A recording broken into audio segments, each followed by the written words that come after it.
अवधूत चिंतन श्री गुरुदेव दत्त श्री स्वामी महाराज की जय. सर्वांना श्री स्वामी समर्थ. तुम्ही चॅनलवर नवीन असाल तर चॅनलला नक्की सबस्क्राईब करा. तर आज आपण बघणार आहोत की आपल्या आनंदाचा मार्ग म्हणजे आनंदी राहण्यासाठी आपण कोणत्या अशा रस्त्यावर चाललं पाहिजे किंवा कुठल्या मार्गाने आपल्या आयुष्याचा पुढची वाटचाल आपण आयुष्याची केली पाहिजे. तर सगळ्यात तर महत्त्वाचं आहे नामस्मरण. तुम्हाला कुठल्याही परिस्थितीत, कुठल्याही अडचणीत किंवा कुठल्याही दुःखामध्ये किंवा कुठल्याही संकटामध्ये तुम्हाला जर त्याच्यातून मार्ग काढून आनंदी राहायचं असेल, तुमचं जीवन आनंदी करायचं असेल, तर एकमेव मार्ग आहे म्हणजे नामस्मरण. कुठल्या पण इष्टदेवतेचं ज्यांना तुम्ही मनापासून मानता त्या देवतेचं नामस्मरण करणं.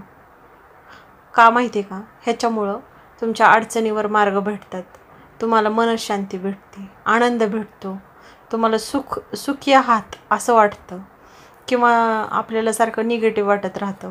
कधी खूप म्हणजे काही कारण नसताना पण आपलं मन अस्वस्थ होतं, समजत नाही काय करावं किंवा उदास वाटतं आपल्याबरोबरच अशा का घटना घडतात, देव आपल्याबरोबरच असं का वागतो किंवा आपण एवढं चांगलं आहे, एवढं सगळ्यांशी चांगलं प्रेमाने आदराने वागतो, तरी पण मलाच का प्रॉब्लेम, मलाच का अडचणी. अशा वेळेत नकळत तुमच्या डोळ्यामध्ये पाणी येतं. ते प्रत्येकाच्या आयुष्यामध्ये ह्या घटना घडतात. तर त्याच्यातून ना म्हणजे अशा वेळेस ना तुमची मनस्थिती कुठलंच कार्य करायची नसते, मग काहीच करावं असं नाही वाटत. ह्यावेळेस मग तुम्ही कमीत कमी नामस्मरण करू शकता. तुम्ही कुठल्याही देवतेला माना, स्वामी समर्थांना माना, कृष्णाला माना, राधाराणीला माना, भोलेनाथांना माना, कुणालाही माना. तुम्ही कुठला जप करता, तुम्हाला कुठलं आवडतं ते तुम्ही बसून शांतपणे 2 मिनटं करा. तुम्हाला तुमच्या आहे ह्या मनस्थितीमधून बाहेर पडण्याचा मार्ग सापडतो. किंवा तुमचं मन दुःखी होतं असं होऊच शकत नाही की माणूस आयुष्यातलं प्रत्येक क्षण आनंदी असेल किंवा दिवसाचा प्रत्येक मिनिट किंवा प्रत्येक तास आनंदी असू शकतो, असं होऊच शकत नाही जगामध्ये. आता आपण स्वतःवरूनच विचार करा. तुम्ही एका क्षणाला आनंदी असतं, खूप छान असता. सकाळी म्हणा तर दुपारी तुम्हाला काहीतरी झालं किंवा काही अडचणी आल्या, कोण काय बोललं की लगेच तुम्ही दुःखी होता किंवा काहीतरी इतर घटना घडल्या, न्यूज ऐकली, काय झालं की तुम्हाला आपोआप उदास वाटायला लागतं. म्हणजे कशासाठी हे आयुष्य आहे, असं खूप प्रश्न पडतात डोक्यामध्ये की त्या प्रश्नाची उत्तरच भेटत नाहीत. तर मग अशा वेळेस ना फक्त एकमेव मार्ग म्हणजे नामस्मरण. तुम्ही कुणाचंही करा, कुठलंच बंधन नाही. परमार्थ एकच आहे, देव एकच आहे. त्यामुळं ना तुम्ही कुठल्या पण देवतेचं नामस्मरण करा, साध्या सोप्या भाषेमध्ये फक्त नामस्मरण करा.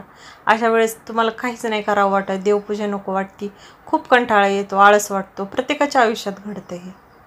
त्यामुळे अशा वेळेस फक्त नामस्मरण करायचं, देवाला म्हणायचं माझी इच्छा काहीच गोष्टी करण्यात होत नाही आहे बाबा, मी फक्त नामस्मरण करतो, ते गोड मानून घ्या. मला ह्या मनस्थितीतून बाहेर काढा. मला आनंदी राहायचं आहे, समाधानी राहायचं आहे, माझ्यामुळं कोण दुःखी होऊ नये असं मला मनापासून वाटतं. पण तरी पण चुकून माझ्याकडून लोक दुखावले जातात. आपल्याच माणसांना आपण बोलतो, आपले मूड चांगला नसला की चिडतो, मुलं आईवर चिडतात, कधी आई मुलावर चिडते, नवरा बायको एकामेकावर चिडतात. म्हणजे हे काही कुणाला दुखवायचा हेतू नसतो आपला. पण काय होतं की कधी आपली मनस्थिती एवढी बेकार असते की आपल्याला काहीच सुचत नाही किंवा आपल्याला काही गोष्टी नसतात करायच्या तरी ऑटोमॅटिक त्या हातून होतात, त्यामुळं आपल्यामुळं दुखावलं जातं. तर अशा वेळेस ना थोडंसं इग्नोर करायचं, शांत बसायचं, कोणाला काही बोलायचं नाही, फक्त नामस्मरण करायचं. नाही तर शांत बसून राहा. इच्छा नसेल ना नामस्मरण करायची, नका करू. 15 मिनटं, तासभर शांत बसा, काही बोलू नका. ही एक महत्त्वाची गोष्ट आनंदी राहण्याचा खरंच हा मार्ग आहे. का तर ना तुम्ही तुमची मनस्थिती खराब असते किंवा मूड नसतो किंवा तुम्हाला खूप वाईट वाटत असतं. अशा वेळेस जर तुम्ही एखाद्याशी बोलला किंवा कुठलं पण एखादा प्रॉब्लेम सॉल्व्ह करायला गेला ना तर ते सॉल्व्ह होत नाही, उलटं वाढून बसतो. काम करायला पण मन लागत नाही, ते काम पण व्यवस्थित आपलं कुठलं होत नाही. त्याच्यापेक्षा ना शांत बसून राहायचं. मनात आलं तर नामस्मरण करा, नाही तर नुसतं शांत बसा.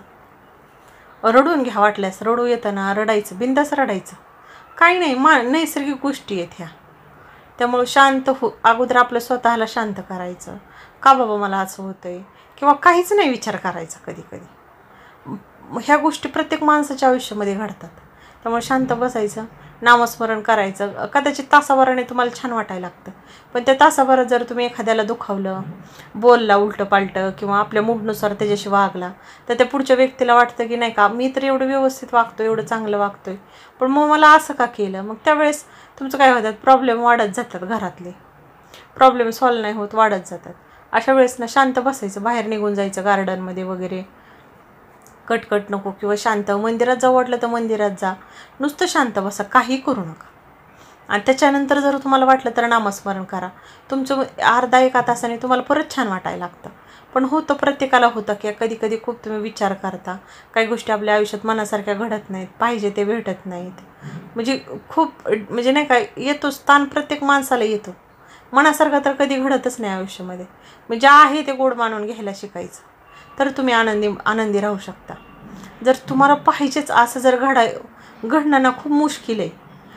10मधून ना 1-2 गोष्टी तुमच्या मनासारख्या घडतात, बाकीच्या 8 गोष्टी तुमच्या प्रत्येक माणसाच्या विरोधात घडत असतात, की तुम्ही अपेक्षा केलेली असते आणि भेटतं वेगळंच.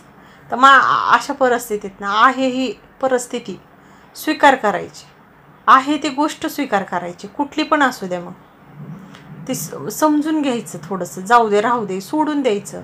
ठीक आहे, नाही झालं मनासारखं, नाही होऊ दे, देवाची इच्छा आहे, त्यांच्यावर सोडायचं, ते करतात ते योग्य करतात. ह्या काही ठराविक जर मुद्दे आपण लक्षात ठेवले ना, तर मग आपण नाही म्हणजे आयुष्यामध्ये ना दुःखी नाही होऊ शकत. मग आहे ही परिस्थितीत तुम्ही व्यवस्थित वागला, व्यवस्थित राहिला, किंवा कोणाला नाही दुखावलं ना, उलटं पुढचे प्रश्न वाढत नाहीत. मग अशा वेळेस भांडणं पण होतात, विनाकारण होतात. मग ते टाळण्यासाठी मौन राहायचं, शांत राहायचं. काय तर माहिती आहे का, कधी कधी आपलंच आपल्याला समजून येत नाही की आपल्या मनात काय चाललंय, ते आपल्यालाच कळत नसतं, ते आपण पुढच्याला नाही समजून सांगू शकत. तर मग अशा वेळेस आपल्याला स्वतःला समजत नाही, आपण इतरांना काय समजून सांगणार आहे.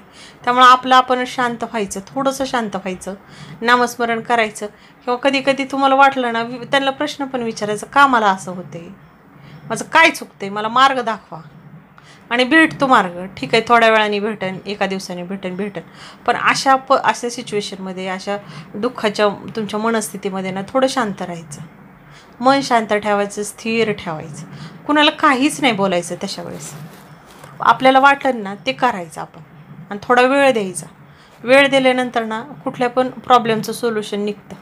तुम्ही नंतर एखादी अशी घटना घडते की तुम्ही त्या नर्वस सिस्टीममधून बाहेर येऊन तुम्ही आनंदी पण होता, पण त्याच्या अगोदर जे तुम्ही लोकांना बोललेलं असतं, दुखावलेलं असतं, ते नाही माघारी येऊ शकत.